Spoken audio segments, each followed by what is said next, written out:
August 1966. Four young musicians walk into Sunset Sound Recorders in Hollywood. They have just 6 days of studio time. They've been fired from their gig at the Whisky A Go-Go. Their record label is taking a massive gamble on them. And they're about to record one of the most influential debut albums in rock history. The band has no bass player. Their lead singer is a film school dropout who's never intended to be a performer.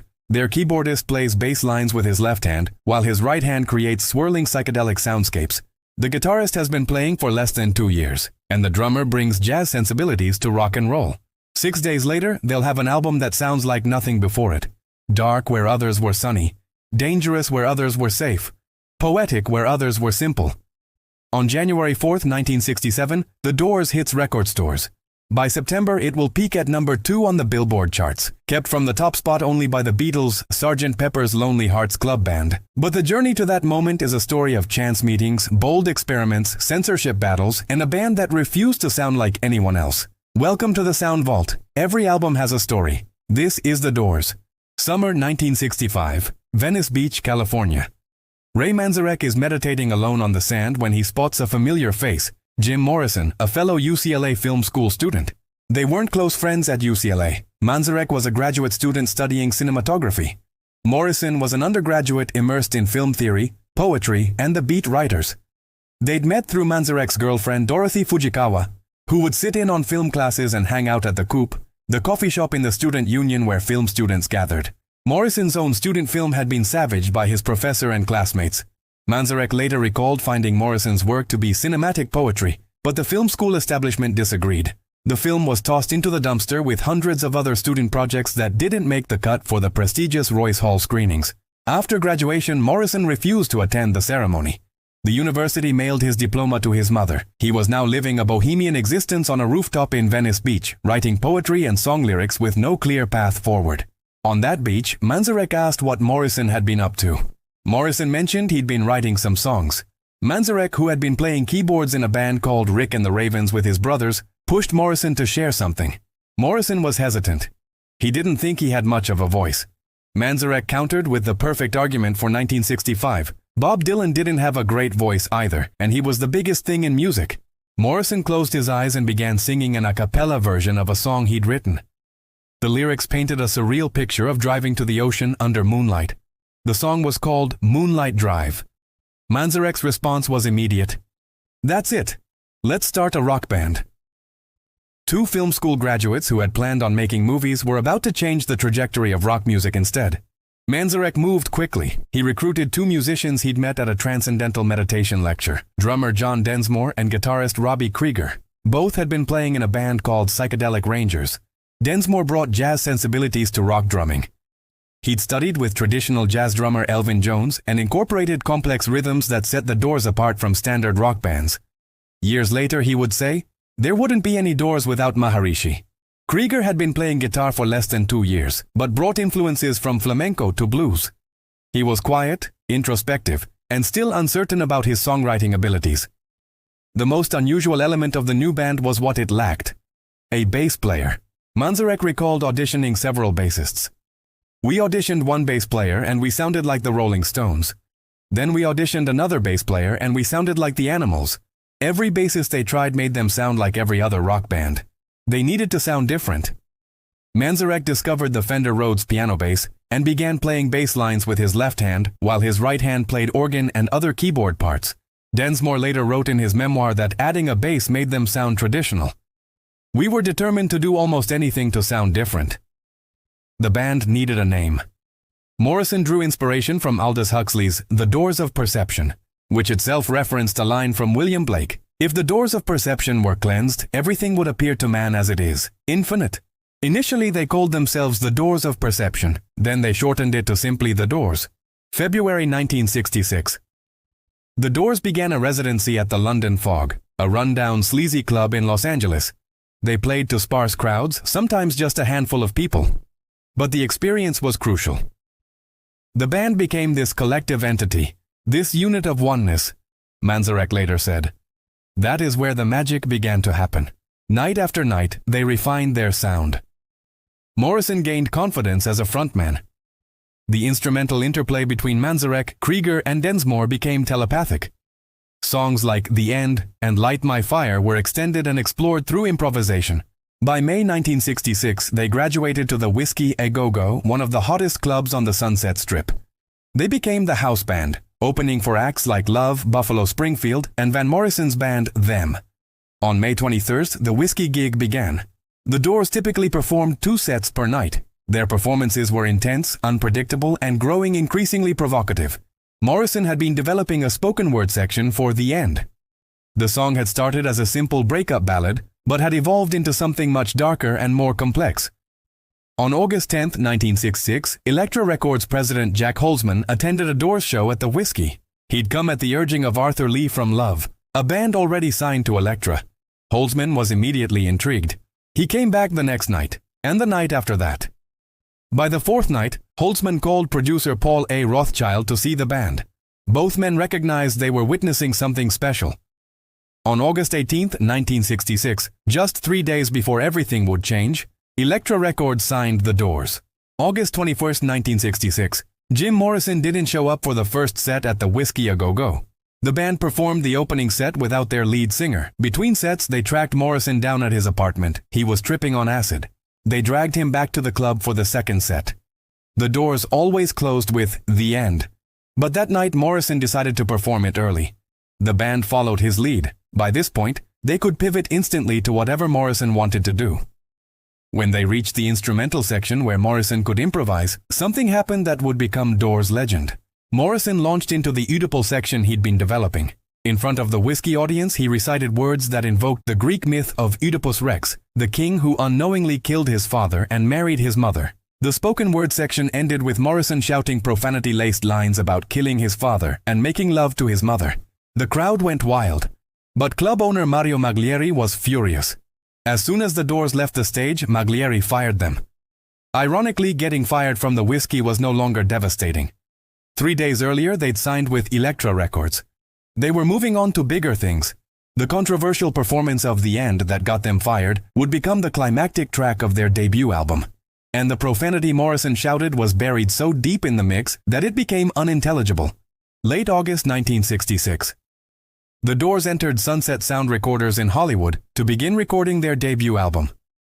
Producer Paul Rothchild was already an established figure in the music industry. He'd produced albums for Paul Butterfield, Tom Rush, and Love. He had a philosophy about recording that set him apart from other producers of the era. The common concept for recording studios, which is not mine, is that recording studios are hospitals where musicians go to have their music operated on, Rothchild explained. He wanted to create a more comfortable, creative environment. His choice of engineer was crucial. Bruce Botnick was just 21 years old, but already had impressive credits including the Beach Boys, Pet Sounds, and Love's first 2 albums. The engineers are the most important factor in any studio, Rothchild said. Just as an artist will look for a creative producer, a producer will look for a creative engineer. That's vital. Botnick and Rothchild established an almost telepathic working relationship. Years later, Botnick recalled, "In any good relationship between artist, producer, and engineer, there is a meeting of the minds, and a lot of it is unspoken." The recording equipment at Sunset Sound was relatively primitive by later standards. They used an Ampex 200 3-track tape recorder for initial tracking, then moved to an Ampex 300 4-track machine for overdubs. By the early 1970s, major albums would be recorded on 24-track machines. In August 1966, the Doors had just 4 tracks to work with. But Rothchild and Botnick's genius compensated for technological limitations. They carefully planned how to use each track. One for Densmore's drums and Manzarek's keyboard bass mixed together.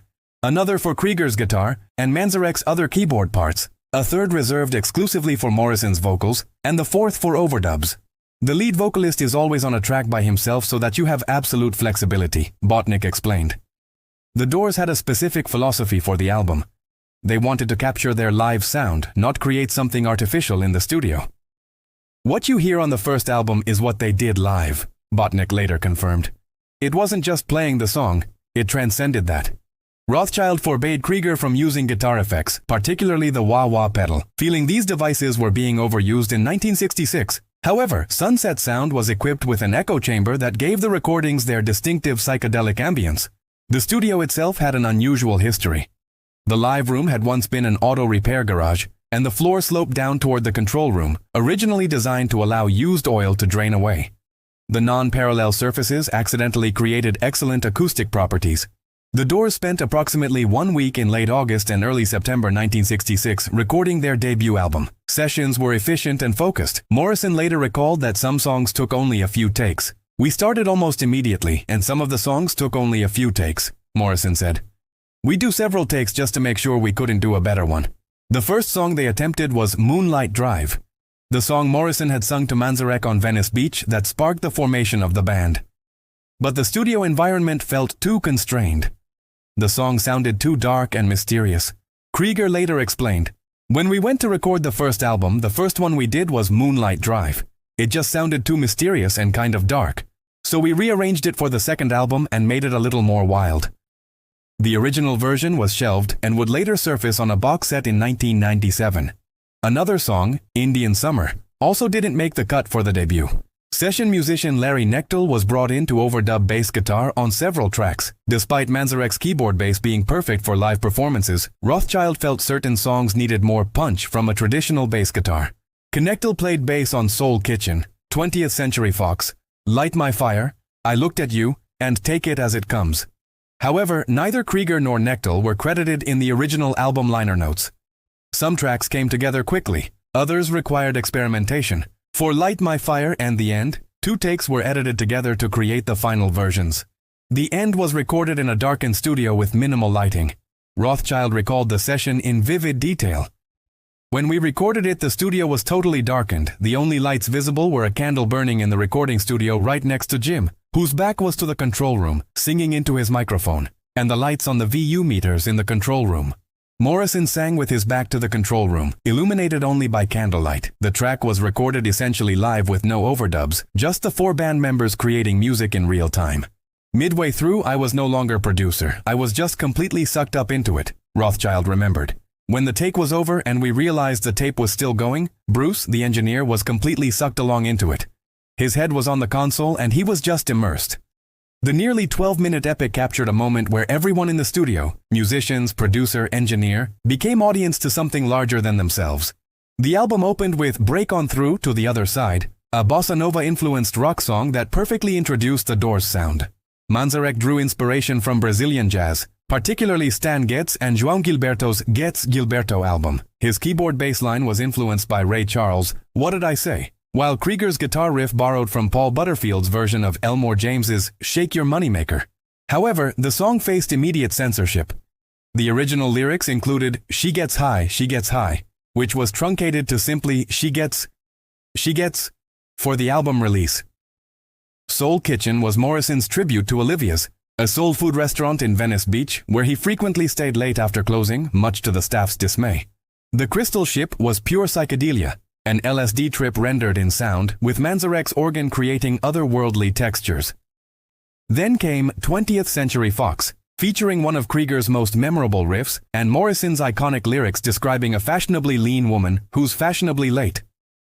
The album included 2 cover songs that showcased the band's diverse influences. Alabama song, Whiskey Bar, was written by Bertolt Brecht and Kurt Weill in 1927 for their opera, Rise and Fall of the City of Mahagoni. The Doors version featured the rare use of a marxophone and Morrison changing lyrics from Show Us the Way to the Next Pretty Boy to Show Me the Way to the Next Little Girl. Backdoor Man, written by Willie Dixon and originally recorded by Howlin' Wolf, received an intense Doors treatment that would inspire future blues rock interpretations by bands like Led Zeppelin. But the centerpiece of side 1 was Light My Fire. Light My Fire was the first song Robby Krieger ever completed. The 20-year-old guitarist had never finished writing a song before. Morrison had challenged the band to contribute original material. "Why don't you write some?" he asked. "Why do I have to do all the work?" Krieger asked what he should write about. Morrison's advice would prove legendary. "Write about something universal. Write about something that will last, not just about today." Krieger decided to write about one of the classical elements, earth, air, fire, or water. Inspired by the Rolling Stones' Play with Fire, he chose fire. He brought a half-finished flamenco guitar tune with 1 verse and chorus to the band. Then the Doors' communal mind, as Manzarek called it, took over. Densmore added a Latin-influenced beat. Manzarek contributed a Bach-inspired keyboard introduction, though this intro wasn't always part of the song. Originally, that section appeared in the middle of the song as a transition.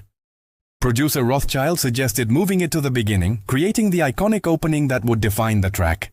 Morrison added the second verse with references to funeral pyres, creating a contrast between light and dark, life and death. Krieger initially resisted the death imagery, but Morrison argued it was necessary for depth. The result was a harmonically complex, musically dense composition. The intro starts in G, modulates down to F, then to E-flat, and finally to a major before transitioning to a minor for the verses. For mainstream 1960s radio, this was radical. On the album, Light My Fire runs nearly 7 minutes, featuring extended instrumental solos by Krieger and Manzarek that showcased the band's jazz influences and improvisational skills. The band knew they had something special. "We knew that Light My Fire was our best song," Krieger later said, "because when we would play it like at the Whisky or whatever, people would just go nuts." After recording finished in September, Rothchild took the tapes to Elektra's East Coast studio in New York for mixing. The mixing process took 5 weeks, 4 times longer than the actual recording sessions. Sunset Sound's echo chamber was used extensively, supplemented by plate and spring reverbs. Every song features some form of reverb, from the massive drum hit opening Light My Fire, to the tambourine on the end, to the organ on Soul Kitchen. Doo-wop, That Thing, featured an unprecedented 128 tracks when mixed. 2 48-track machines plus 2 24-track 2-inch machines all running simultaneously, showcasing Rothchild's perfectionism. A technical issue would only be discovered decades later. The stereo version of Light My Fire and other tracks on the original album were recorded about 3.5% too slow, making the songs nearly a half step lower in pitch than they should have been. Only the 45 RPM singles were produced at the correct speed. This wouldn't be corrected until the 2006 remasters. Elektra Records president Jack Holzman originally planned to release the album in November 1966, but postponed it to January 1967, believing early January would provide better sales after the holiday season. On January 4, 1967, The Doors was officially released. The album cover, photographed by Joel Brodsky, later received a Grammy nomination. The image perfectly captured the band's mystique. 4 young men staring intensely at the camera, Morrison's face dominating the frame. Elektra promoted the album with an innovative billboard campaign, making The Doors the first rock band to use this advertising medium extensively. Their slogan, "Break on through with an electrifying album." The album's first single, Break On Through to the Other Side, failed to make a commercial impact, reaching only number 126 on the charts. But something unexpected began happening. Radio stations, particularly album-oriented FM stations, started receiving requests for Light My Fire from listeners who had heard the full 7-minute album version. Elektra Records and the band initially resisted releasing an edited version. The extended instrumental solos were integral to the song's power. Jack Holzman believed FM radio would force AM radio to play the full version. "I was counting on the crush of interest from FM radio forcing AM radio to play it," he said. But as requests mounted and the album began selling 10,000 copies per month, Holzman relented. In April 1967, Elektra released an edited single version of Light My Fire. Producer Rothchild carefully edited the song down to 2 minutes and 52 seconds, primarily removing the instrumental break. Despite losing the sprawling middle section, the single retained its singular power. The strategy worked spectacularly. Light My Fire began climbing the charts. On July 29, 1967, it reached number 1 on the Billboard Hot 100, where it stayed for 3 weeks. The album itself climbed steadily, reaching number 2 in September 1967. Only the Beatles' Sgt. Pepper's Lonely Hearts Club Band kept it from the top spot. The Doors had arrived. By the end of 1967, each band member had pocketed $50,000, equivalent to about $450,000 today. Morrison celebrated by buying a Gulfstream aqua blue Ford Mustang Shelby GT 500. He jumped into the driver's seat and roared off down Sunset Boulevard.